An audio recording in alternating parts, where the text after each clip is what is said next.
Bienvenidos. Antes de comenzar con el relato, me gustaría saber desde dónde nos están escuchando y a qué hora te gusta escuchar estos relatos. Te leo en comentarios. Sin más que decir, comencemos. Me llamo Manuel Canché, pero en los pueblos me dicen Manuco.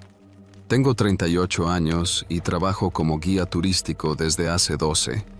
Me especializo en recorridos dentro de la selva lacandona, partiendo casi siempre desde Lakanja Chansayab, una comunidad rodeada de ríos verdes, ruinas medio tragadas por la maleza y árboles tan altos que hacen sombra hasta en los días más claros. No soy biólogo ni arqueólogo. Aprendí a leer la selva caminándola. Me crié en Yajalón, pero desde joven me vine para acá buscando chamba. Empecé ayudando a los guías viejos, cargando mochilas o armando los campamentos. Con el tiempo aprendí las rutas, los nombres de las aves, los lugares sagrados y, sobre todo, los caminos que no hay que tomar. Lo que voy a contar no es una leyenda. No hay jaguares fantasmas ni túneles mayas que chupan a la gente. Lo que pasó fue real, y la selva, aunque no tenga rostro, sí guarda memoria. Lo supe esa semana. Lo supe cuando alguien desapareció bajo mi responsabilidad. Fue en octubre del año pasado, temporada baja. Solo teníamos 2 tours programados en toda la semana. Uno se canceló por una tormenta que cerró el paso desde Palenque. El otro era de 5 personas, 2 parejas alemanas y un tipo canadiense que vino solo. Su nombre era Julien Renaud, delgado, con barba larga, piel quemada por el sol y un acento que le deformaba el español. Decía que estaba recorriendo Mesoamérica buscando zonas energéticas. A mí eso siempre me da desconfianza. La gente que habla de energía casi nunca respeta la tierra que pisa. Pero el tipo pagó el paquete completo. 3 días, 2 noches, con campamento a medio camino entre la Canja y los vestigios olvidados de Piedras Negras, una zona que no está abierta al turismo, pero que algunos locales conocemos bien. No es peligrosa per se, pero está fuera de la ruta oficial. Y ahí empezó el error, porque la ruta aprobada por el INAH solo llega hasta Bonampak. Pero Julien insistió. Dijo que había leído en un blog sobre unas estructuras ocultas más al sur, cubiertas por la selva, y que había que caminar medio día más desde el último punto oficial. Los demás turistas solo querían fotos y monos aulladores, pero Julien quería vivir la selva de verdad. Yo sabía el camino, pero no lo había recorrido en 2 años. Lo consulté con Ramiro, otro guía de la zona. Me dijo: si vas, no te desvíes del arroyo de San Mateo y no aceptes que se queden a dormir ahí. ¿Por qué? Nomás hazme caso. Debí hacerle caso. Salimos el lunes por la mañana. Caminamos 6 horas hasta el primer campamento, cerca del río Tzendales. Hicimos fogata, cenamos frijoles con tortillas calientes que había llevado en hojas de plátano y dormimos bajo mosquiteros. Todo bien. El segundo día empezó a torcerse. Julien se adelantaba solo. Se salía del grupo. Tomaba fotos de árboles caídos, de piedras con formas raras, de símbolos que solo él parecía ver. ¿Y eso qué es?, le preguntó la alemana. Señales, dijo él, tocando una piedra húmeda con musgo. Esto no es casualidad. En la tarde, cuando llegamos a un claro con ruinas cubiertas de raíces, propuse volver al campamento oficial. Pero Julien insistió en seguir bajando por una vereda casi cerrada por la maleza. 1 hora más y volvemos, me dijo. Yo, tonto, acepté. El grupo se quedó en el claro, descansando. Solo él y yo bajamos. El calor era espeso, húmedo, el tipo de clima que te exprime el cuerpo sin moverte. Avanzamos en silencio. Caminamos 25 minutos hasta que llegamos a un punto donde el arroyo se bifurca. Ahí algo me inquietó. Los árboles eran más bajos, como si alguien los hubiera talado en otro tiempo. El piso tenía surcos, y entre el lodo, Se veían restos de lo que parecía un campamento viejo. Cuerdas podridas, latas oxidadas, un zapato. ¿Qué es esto?, preguntó Julian. No lo sé, pero ya nos pasamos del tiempo. Le dije que regresáramos. Él se negó. Falta poco, lo sé. Se internó entre los arbustos. Yo lo seguí 3 pasos, pero entonces escuché algo. Un sonido agudo, metálico, como un grito cortado por una lámina. No supe describirlo. Fue seco. Después, silencio. «¿Julian?», grité. Nada. Avancé 10 pasos más. Lo busqué durante 1 hora. Grité su nombre hasta quedarme sin voz. Revisé el terreno. No había señales de lucha, ni huellas recientes, ni rastro de caída. Simplemente se esfumó. Volví al campamento temblando. Los demás no entendieron al principio. Les dije que había desaparecido. Pensaron que era una broma. Luego creyeron que se había ido solo. No fue hasta que se hizo de noche y no regresó que entendieron la gravedad. A las 5 de la mañana empacamos todo y emprendimos el regreso. Llegamos al poblado a las 3 de la tarde y fui directo a la comandancia de la policía municipal. Les conté lo sucedido. Me tomaron la declaración y mandaron un informe al Ministerio Público de Ocosingo. Un agente me preguntó si habíamos salido de la ruta autorizada. Un poco, admití. Entonces tú vas a cargar con eso, me dijo, mirándome sin parpadear. Lo que le pasó a ese extranjero es tu responsabilidad. Los demás turistas se fueron esa misma noche. La Embajada de Canadá llamó al día siguiente. Empezaron a investigar. Enviaron a 2 representantes. Me interrogaron 3 veces. Mostraron una copia del itinerario. Me hicieron firmar una hoja donde decía que Julian había pedido la extensión del recorrido por voluntad propia. Yo esperaba que ahí acabara todo. Que fuera una tragedia, sí, pero aislada.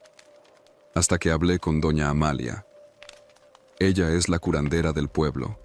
Tiene 80 años, ojos grises y una voz que apenas se escucha. Cuando supo lo que había pasado, me llamó a su casa. ¿Fuiste al sendero del Arroyo Viejo? Sí. No es la primera vez, Manuco. Me senté. Ella sacó una caja de madera. Dentro, recortes de periódico amarillentos. Notas pequeñas, sin seguimiento. Extranjero desaparece en la selva de Chiapas. Joven estudiante no regresa de recorrido ecológico. Sin rastro de mochilero alemán tras expedición. Todos eran casos distintos, pero algo los unía. Todos habían salido por rutas no oficiales, todos acompañados por guías locales, y todos en los mismos meses, septiembre, octubre, noviembre. Le pregunté si sabía qué pasaba ahí. No lo sé, pero te puedo decir esto. La selva guarda lo que no le gusta que encuentren. Pensé en volver a buscar, pero no podía solo. Y nadie quiso acompañarme. Una semana después, un hombre llegó a la Canja preguntando por mí. No dio su nombre. Dijo que venía del estado de Tabasco, pero hablaba con acento del norte. Me preguntó si yo conocía una zona de interés arqueológico fuera de la ruta oficial. Me ofreció dinero por llevarlo. Le dije que no. Esa misma noche, encontré mi motocicleta volteada y con las llantas rajadas. No volví a hablar del tema. La investigación oficial nunca llegó a nada. Julian sigue desaparecido. Su familia vino desde Quebec, pegó volantes, habló con periodistas. Nadie quiso publicar más de una nota breve. Pasaron los meses. Empecé a tomar menos recorridos. Me costaba confiar en la gente, en mí mismo. A veces me despierto pensando que lo vi de nuevo, bajando entre los árboles, su figura entre la neblina. Pero nunca regresó. Y hay algo que me quema por dentro. No fue un accidente. Nadie se evapora así. no sin dejar una huella. La selva es densa, sí, pero no borra los rastros si uno sabe dónde mirar. La selva no es culpable. Es lo que hay detrás de ella, lo que no se quiere ver. Lo que ocurre cuando se cruzan los límites marcados, cuando se tocan intereses que no figuran en los mapas turísticos ni en los blogs de aventuras. Ahora solo hago rutas cortas, siempre dentro de la zona oficial. Y cuando algún turista me pide que lo lleve a lo secreto, a lo verdadero, les digo que no hay nada, que todo ya se ha visto. Y si insisten, les digo la verdad. A uno ya lo llevé, nunca regresó, y ninguno vuelve a preguntar. Hay cosas que uno guarda por miedo, otras por vergüenza, pero hay memorias que no se guardan por decisión. Simplemente se te quedan pegadas como garrapatas del monte. No importa cuánto te laves, cuánto te distraigas, cuánto te calles, ahí están. Cada noche, cada vez que cierras los ojos. Desde la desaparición de Julian, dejé de dormir derecho. Me despertaba con la imagen de su silueta entrando entre los arbustos, sin ruido, sin despedida, sin vuelta atrás. Y lo peor no era eso. Lo peor era que nadie más parecía querer recordarlo. Ni la policía, ni el INAH, ni los otros guías, ni los turistas.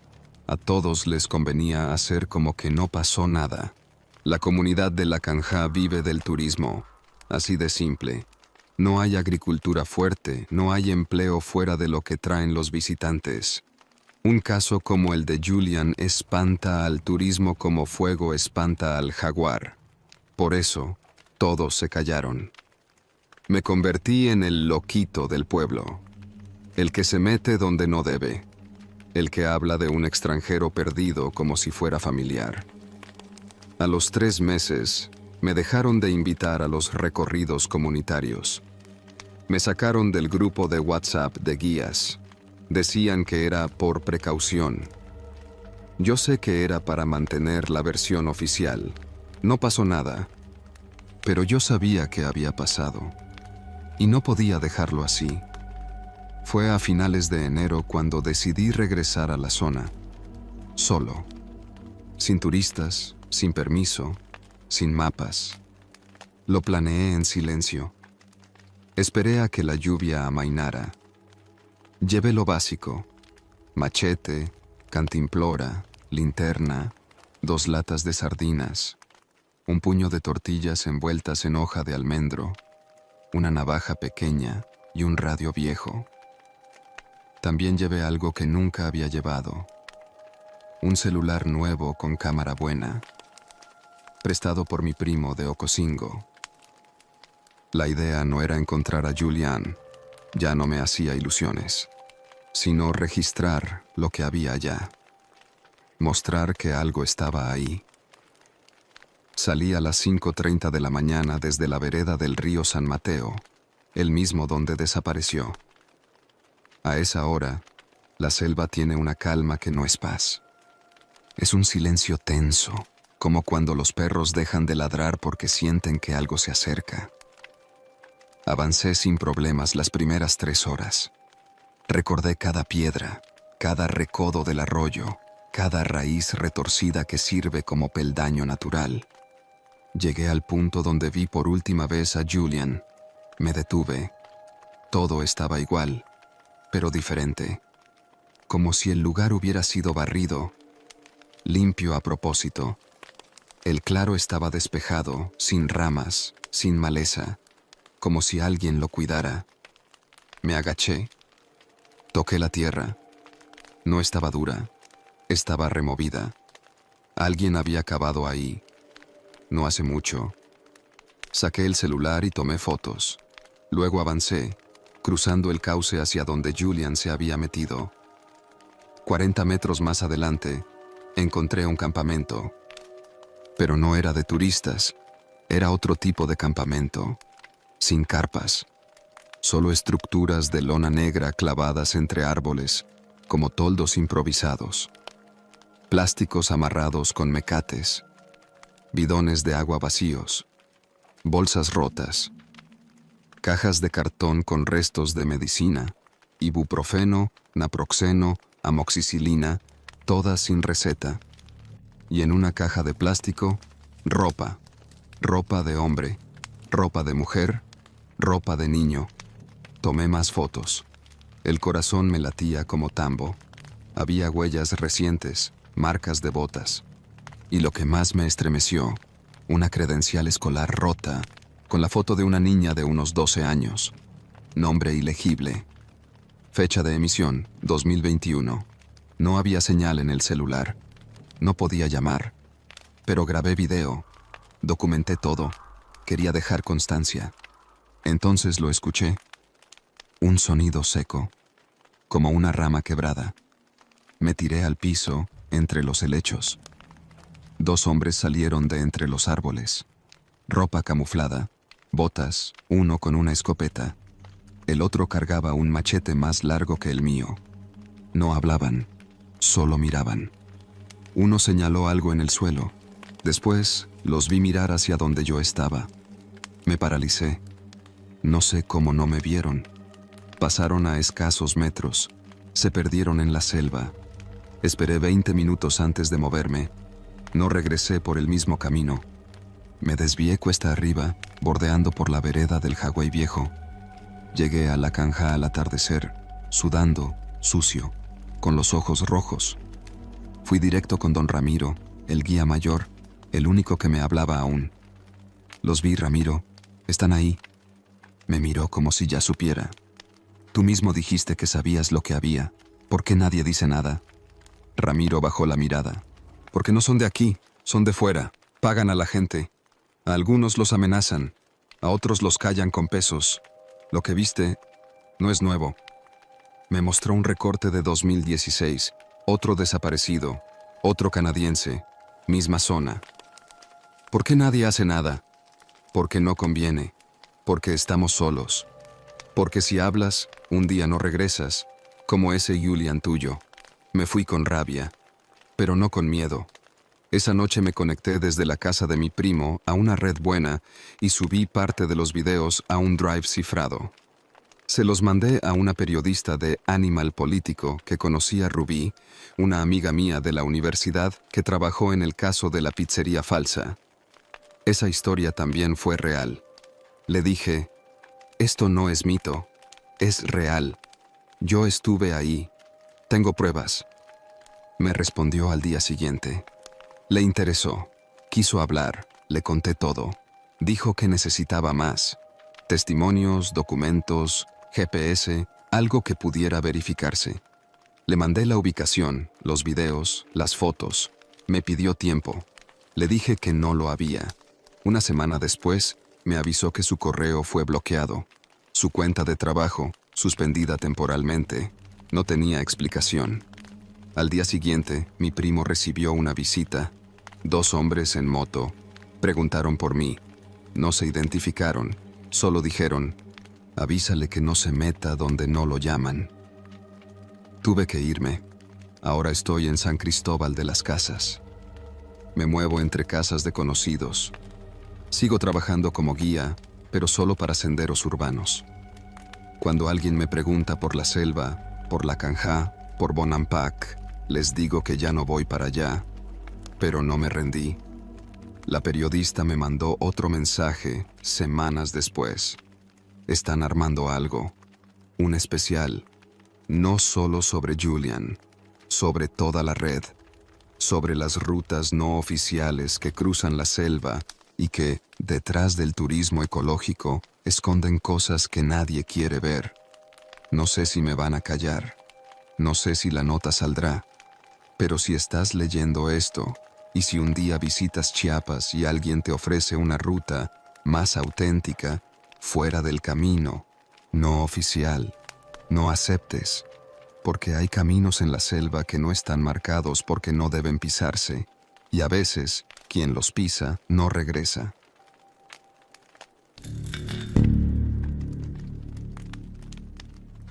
Me llamo Diego Escamilla, tengo 26 años y estoy por terminar la carrera de biología en la Universidad de Guadalajara. Desde que era niño, soñaba con documentar animales en su entorno natural, especialmente los que casi nadie logra ver: jaguares, tapires, ocelotes. Pero más que nada, me obsesiona la vida nocturna en la selva. Siempre sentí que los verdaderos secretos del mundo natural ocurren cuando el sol se va y nosotros dejamos de mirar. En el último semestre, empecé a preparar mi tesis sobre el comportamiento y desplazamiento de mamíferos medianos en la región de Calakmul, en Campeche. Le propuse a mi tutor hacer un registro fotográfico con cámaras trampa y bitácora manual, durmiendo en campo para registrar patrones y sonidos. No era una locura. Ya había pasado noches en la sierra de Manantlán, dormido en hamacas con red. Pero Calakmul es otra cosa. Una selva cerrada, húmeda, vasta, un pulmón vivo. Después de meses pidiendo permisos, comprando equipo y planeando rutas, llegué a la reserva una mañana de junio, justo al comienzo de la temporada de lluvias. Contraté a un guía local para que me llevara en su camioneta por la terracería y me dejara cerca del área núcleo. Era un hombre llamado Rubén, de unos 50 años, nacido en Expujil. Me advirtió: 3 noches solo está bien. Más de eso, empiezan las cosas raras.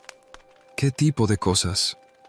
Las que no dejan huella, pero dejan que sepas que estaban ahí. Pensé que se refería a jaguares o a tapires. Son animales sigilosos. Me reí. Él no lo hizo.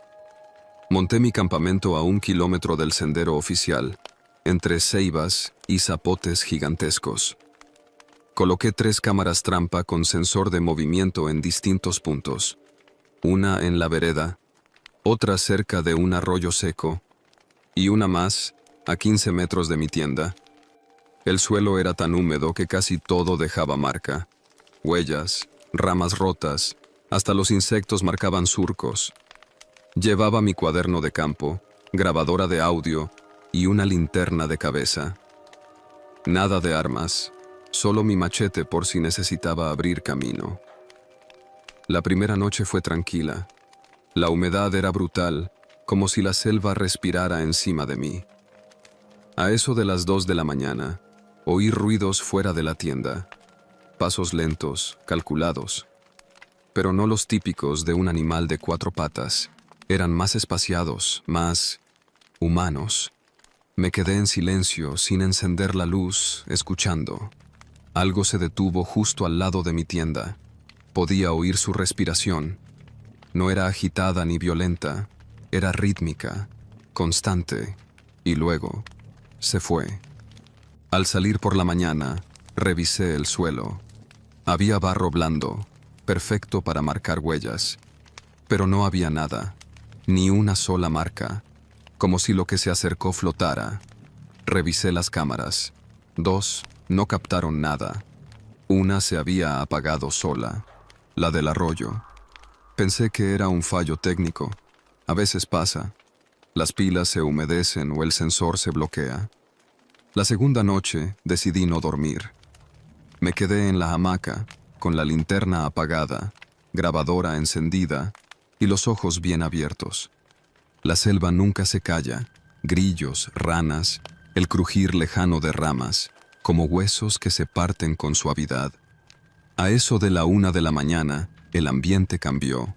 Lo he leído en libros y ahora lo vivía. Cuando los depredadores mayores se acercan, todo se calla. Los grillos se detuvieron. Las ranas también. Solo el viento entre las ramas. Entonces, escuché otra vez los pasos. No venían de un solo lado. Venían de varios puntos a la vez, como si algo se moviera en círculo alrededor de mí. Lentos, a veces más cerca, a veces alejándose. Encendí la linterna y salí rápido. Grité, agité los brazos. Nada. Silencio. Cuando me giré para regresar a la tienda, vi algo que me heló. Una de mis cámaras trampa, la más cercana, ya no estaba en su árbol. Caminé hacia donde la había atado con cintas negras. La encontré tirada en el suelo. a 4 metros, boca abajo. No rota, solo quitada.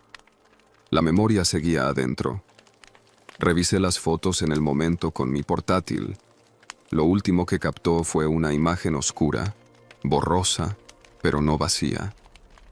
Al fondo se veía algo parecido a una figura erguida, como un cuerpo, delgado, cubierto de ramas, sin rostro claro, como si hubiera sido parte del bosque mismo. La foto tenía hora, 1:11 am. A la mañana siguiente fui hasta el arroyo a revisar la otra cámara. Seguía apagada. La desmonté y noté que la tarjeta estaba sacada a la mitad. No era posible que un animal hiciera eso. Saqué el machete y marqué los árboles con señales visibles, para saber si alguien se estaba acercando. Pero esa tercera noche no fue como las otras. Fue peor. Todo comenzó igual. Humedad, bichos, grillos. Pero antes de la medianoche, sentí que alguien me estaba mirando. No desde un punto específico, sino desde todos. Como si la selva misma me hubiera notado. Encendí la linterna, dejándola apuntando hacia la entrada de la tienda. Me senté con la grabadora en mano. No sé en qué momento me quedé dormido. Desperté por un sonido que no reconocí. Era como si algo raspase las paredes de la tienda, muy despacio, como uñas largas sobre tela. Y luego, una voz. No puedo asegurarlo, pero lo juro. Escuché un susurro justo junto a mi oído izquierdo, desde afuera. No dijo mi nombre, no pidió nada. Solo respiró. Agarré el machete, abrí la tienda de golpe y salí gritando. No había nada. Pero mi hamaca ya no estaba. Ni mi mochila. Solo el cuaderno de campo, en el suelo, abierto en una página vacía. Y en la página, escrita con mi propia pluma, estaba esta frase: no se documenta lo que no quiere ser recordado. Recogí lo poco que quedaba al amanecer. Rubén llegó por mí al mediodía, como habíamos acordado. Me vio la cara y no dijo nada. Solo encendió la camioneta. En el camino de regreso, me atreví a preguntarle: ¿usted ha visto algo allá adentro? Me miró de reojo. No con los ojos, pero sí con la piel. Y cuando eso pasa, hay que salirse, dejar que lo que vive allá siga en paz. ¿Y qué es? No es jaguar, no es bruja, no es gente. Es lo que estaba antes que nosotros. Lo que camina entre árboles y no deja huella.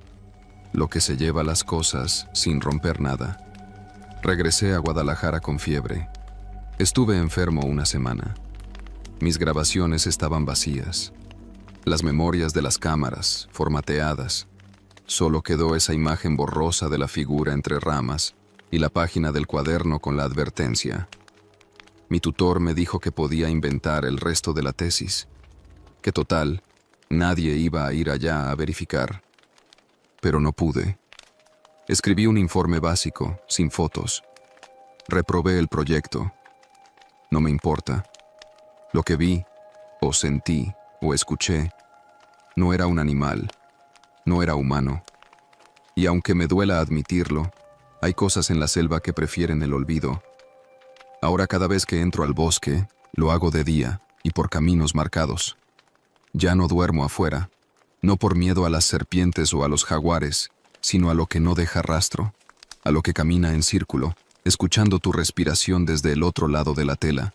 Y si alguna vez vas a Calakmul solo, con tu tienda y tus cámaras, no pongas horarios fijos, no te quedes 3 noches, y sobre todo, no te atrevas a quedarte en silencio esperando, porque a veces lo que está allá también espera.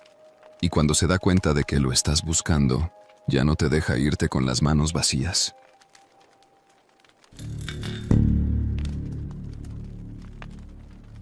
Me llamo Mariana Trejo, tengo 27 años y soy médico veterinario zootecnista. Me gradué de la UNAM hace 3 años y como muchos colegas, Pasé un buen rato encadenada a trabajos temporales, voluntariados sin paga y clínicas saturadas donde el sueldo apenas alcanzaba para el transporte. Vivía con una tía en Tlalpan, cuidaba perros por encargo, daba asesorías a distancia y soñaba con una oportunidad que me permitiera trabajar con animales salvajes, lejos del ruido de la ciudad. Esa oportunidad llegó por un correo inesperado. Un tal Lic, Rolando Vergara, representante de una fundación privada llamada Proyecto X Balam, me ofrecía trabajo en un centro de conservación ubicado en plena selva de Quintana Roo. Me explicaron que se trataba de un criadero autorizado por Semarnat y Profepa, enfocado en la reproducción en cautiverio de especies amenazadas, jaguares, ocelotes, guacamayas verdes, monos araña y algunas serpientes raras. Según ellos, la finalidad era educativa y científica, con liberaciones programadas en áreas protegidas y convenios con universidades extranjeras. Yo no había escuchado nunca de ese proyecto, pero la paga era más que decente. El contrato era por 6 meses con opción a extensión, y el alojamiento y comida estaban incluidos. La única condición: debía vivir en el sitio todo el tiempo y limitar el uso de redes sociales y dispositivos conectados a Internet. Decían que era por cuestiones de seguridad y confidencialidad del proyecto. Acepté. Sin pensarlo demasiado, me emocionaba la idea de trabajar en la selva, con fauna real, lejos del cemento y las jaulas de Petco. Volé a Cancún, y desde ahí una camioneta me llevó durante 4 horas por caminos que se iban haciendo cada vez más estrechos y sin señalización. Finalmente, cruzamos un portón de acero camuflado por la vegetación. A partir de ese momento, yo ya no era libre de moverme por mi cuenta. Y tardé en darme cuenta. El sitio era más grande de lo que imaginé. Una especie de complejo de cabañas de concreto, rodeado por una malla perimetral electrificada, con torres de vigilancia disfrazadas de palapas de observación. Había caminos de terracería que conectaban varias instalaciones. Una clínica veterinaria bien equipada, laboratorios improvisados, corrales de retención, un aviario inmenso y jaulas tras jaulas donde se escuchaban chillidos, gruñidos y silbidos extraños a cualquier hora del día. Me recibió una mujer joven, Silvia, que dijo ser la jefa de manejo animal. Su trato fue correcto, pero distante. Me mostró mi cabaña, una pieza de cemento con ventilador, cama individual, escritorio y un baño con regadera de agua fría. Nada de lujos, pero tampoco era una celda. Esa primera noche dormí como tronco. El calor y la humedad me envolvieron como un sudario. Los primeros días me mantuvieron ocupada. Revisión de rutina a las crías de jaguar. Había 7, de diferentes camadas. Curación de una guacamaya con un ala fracturada. Limpieza de heridas en un mono zaraguato macho que había sido golpeado por otro.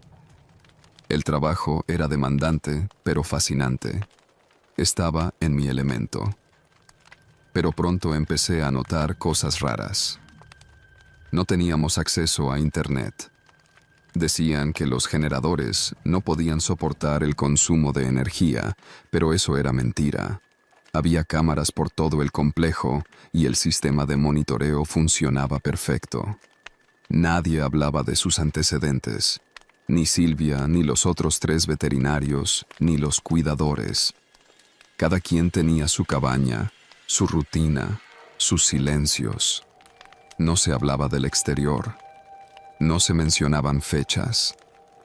A veces preguntaba de dónde venían los animales, y las respuestas eran vagas. Intercambios con centros autorizados, rescates indirectos, donaciones privadas. Un día, pregunté si podía tomarme el fin de semana para ir a Bacalar. La respuesta fue directa. No se puede salir sin permiso del licenciado Vergara, y él no está aquí todo el tiempo. ¿Y cuándo vuelve? Cuando sea necesario. Me pareció extraño, pero no alarmante. No al principio. La situación cambió de tono la tercera semana, cuando empezaron a llegar cajas.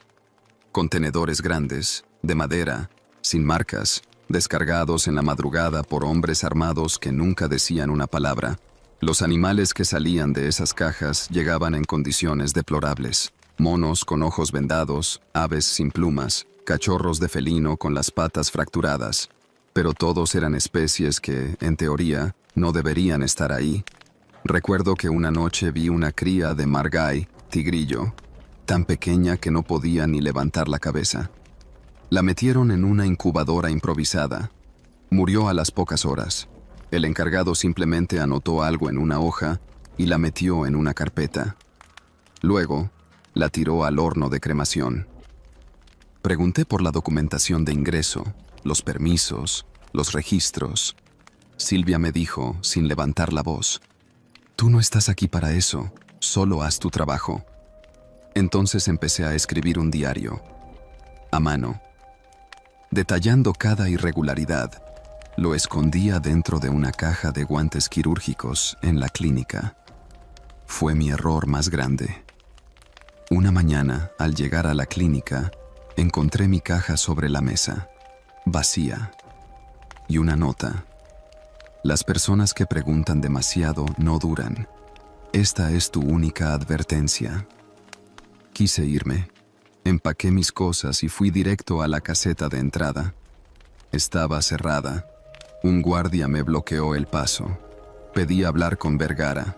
Me dijo que ya no estaba en el sitio, que me habían asignado nuevos turnos y que mi contrato no contemplaba salidas antes del primer mes. Pero no firmé nada que diga eso. ¿Estás segura? Me mostró una hoja con mi firma, un documento que no recordaba haber visto jamás.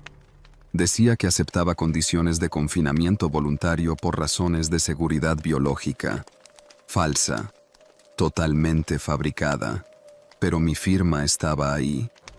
Los días siguientes viví en modo automático.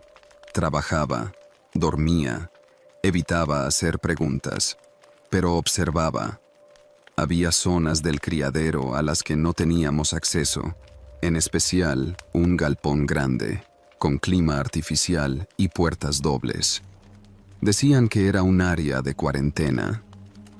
Un día que llovió durante horas, uno de los cuidadores me pidió ayuda para atender a un felino en estado crítico que venía de ese galpón.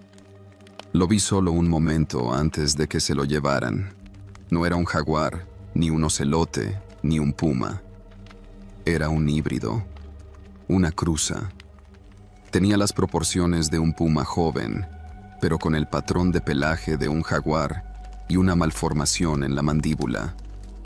Respiraba con dificultad. No duró ni 2 horas. Fue ahí cuando entendí lo que realmente hacían.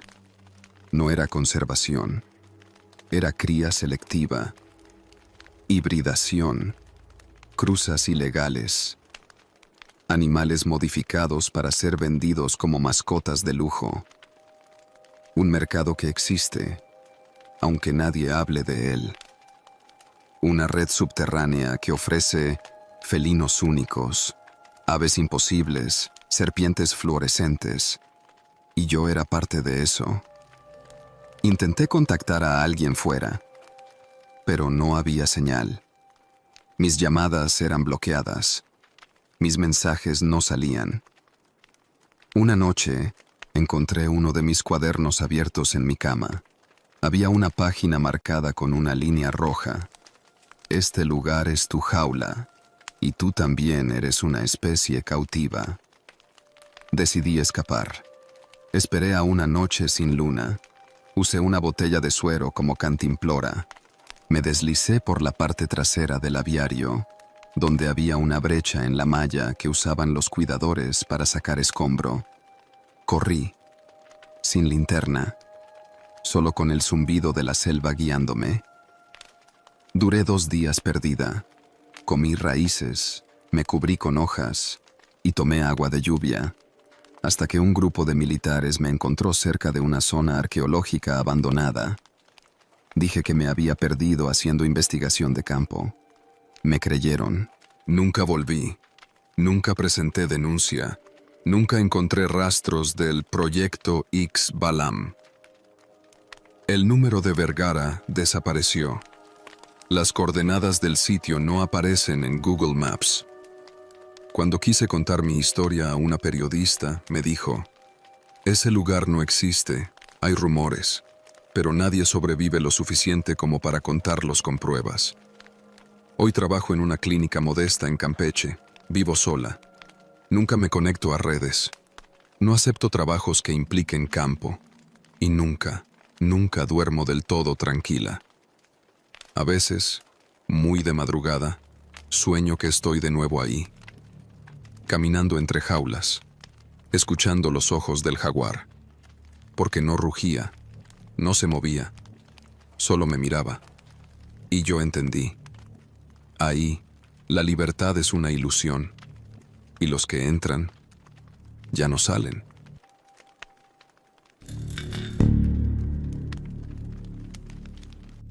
Me llamo Rodrigo Salazar. Fui sargento segundo en las Fuerzas Armadas por 17 años. Me retiré hace 3, cuando me detectaron una lesión en la cadera que me dejó fuera de combate. Desde entonces vivo en Coatzacoalcos, sobreviviendo entre trabajos esporádicos de seguridad privada y algunas asesorías para empresas que se aventuran a hacer negocios en zonas rurales del sur de Veracruz. Nunca pensé volver a meterme en terreno espeso, mucho menos por voluntad propia. Pero a veces no escoges las misiones. Te las pone enfrente la vida. Y esta vez la vida vino en forma de una madre desesperada, con los ojos hundidos y la voz apenas sostenida por la rabia. Su hijo, Damián, había desaparecido hacía 8 días. 21 años. Estudiante de biología de la UB. Se había metido con 2 compañeros más a la selva que rodea una comunidad llamada Benito Juárez, cerca de las Choapas. Buscaban documentar algunas especies endémicas para un proyecto de conservación. Tenían permiso de la comunidad, llevaban GPS, víveres, todo. Los otros 2 salieron a los 3 días, temblando, diciendo que Damián se había separado del grupo. Dijeron que se extravió y que no lo pudieron encontrar, que todo pasó muy rápido. Pero la señora, Clara, no se lo tragó, y cuando hablé con ella, tampoco yo. La mirada de los muchachos que salieron vivos no era de susto, era de miedo, pero no por lo que habían perdido, era por lo que habían visto. Acepté el trabajo por instinto, no por dinero, ni por lástima. A veces uno necesita saber que aún puede hacer algo bien, aunque sea una vez más. Partí con mi equipo básico: mochila con agua, botiquín, navaja táctica, mapa físico, brújula, una Glock 17, mi vieja brújula militar y 2 teléfonos satelitales. También llevé una pequeña cámara corporal. No era por grabar, no pretendía armar ningún documental, sino por dejar registro en caso de no volver. Aprendí a desconfiar del silencio. Entré por un sendero estrecho desde el ejido, guiado por uno de los habitantes, un hombre que no quiso dar su nombre, solo me dijo: yo lo llevo hasta la quebrada, de ahí en adelante, si sigue, es cosa suya. Durante ese tramo, me contó que no era la primera vez que alguien desaparecía por ahí. 2 años atrás, un joven alemán había intentado cruzar la sierra solo. Nunca apareció. Otros dijeron haber encontrado animales abiertos en canal, colgados de los árboles. Él no lo vio, pero conocía a quienes sí. Al llegar a la quebrada, el guía se detuvo y me miró como si estuviera a punto de entregarme a un juez. Escuche, don Rodrigo. Si oye algo que parece una persona, no conteste, aunque grite su nombre. No es que sea brujería ni nada de eso. Es otra cosa. Gente mala. No lo va a entender hasta que esté allá. Le agradecí y seguí solo. El primer día avancé unos 12 kilómetros. Pisé terreno irregular, cruzando brechas casi cerradas por la maleza. Vi rastros, huellas recientes, restos de fogatas, incluso envolturas de barras energéticas iguales a las que Clara me había mostrado de la mochila de su hijo. Me quedé en una elevación con visibilidad buena, cerca de un arroyo. Ahí encontré la primera señal inquietante. Una trampa, hecha con precisión. Rústica, sí, pero eficaz. Un lazo de alambre oxidado oculto entre hojas secas, con una rama flexible amarrada a una estaca. Era para atrapar a alguien del cuello o de la pierna, no a un animal, demasiado alto para eso. Al día siguiente, encontré más. Una fosa cubierta de ramas, con estacas afiladas al fondo. Todo esto me decía algo muy claro. Alguien estaba cazando. Y no era para alimentarse. El tercer día encontré algo que no voy a olvidar nunca. Era una camiseta blanca, completamente sucia, colgada de un árbol a unos 2 metros del suelo. Abajo, una especie de altar improvisado. Latas abiertas, plásticos, una caja de cerillos y una libreta mojada. Dentro de la libreta, con tinta corrida por la humedad, se alcanzaba a leer: «Nos están siguiendo, no es un animal, es alguien. Tienen ojos, muchos, y no nos quieren aquí». Más adelante, en una elevación natural de piedra, hallé un campamento deshecho. 3 mochilas, una tienda rota y lo que parecía ser un diario de campo. Confirmé que era de Damián. Lo supe por las anotaciones. Especies avistadas, coordenadas, observaciones. Lo extraño fue la última página escrita. Oímos gritos. No parecen humanos. Alex quiere irse. Yo creo que es una advertencia. Hay algo más aquí, algo que no debería estar. Hoy no dormiré. A unos 30 metros del campamento encontré lo peor. Un brazo. No de animal, humano, cubierto de tierra, como si lo hubieran dejado a propósito, sin cuerpo, con las uñas arrancadas. La piel estaba desgarrada en los bordes, pero no parecía mordido, sino cortado. El reloj que llevaba coincidía con la descripción que Clara me dio de su hijo. No tuve que adivinar más. No podía asumir que estuviera vivo, pero tampoco quería rendirme aún. Decidí montar vigilancia. No regresé al campamento. Me alejé unos 500 metros y me oculté en una zona elevada. Esa noche escuché los gritos. No eran animales, era una voz humana. Gritaba por ayuda. A veces susurraba. Otras veces repetía frases como «¿Dónde están?», «Me perdí» o «No me dejen aquí». Pero lo hacía en un tono mecánico, como si estuviera grabado.